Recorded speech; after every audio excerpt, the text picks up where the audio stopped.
You ask Tiger to solve. This deals with linear equations with one unknown. The final result is x equals 11.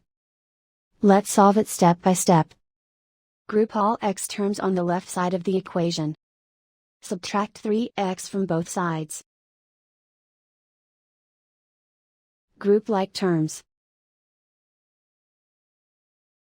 Simplify the arithmetic. Group like terms. Simplify the arithmetic. Group all constants on the right side of the equation. Subtract 9 from both sides. Simplify the arithmetic.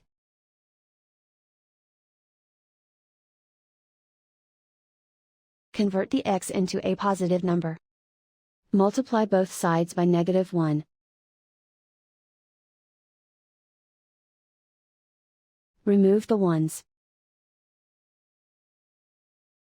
Simplify the arithmetic. And so the final result is x equals 11.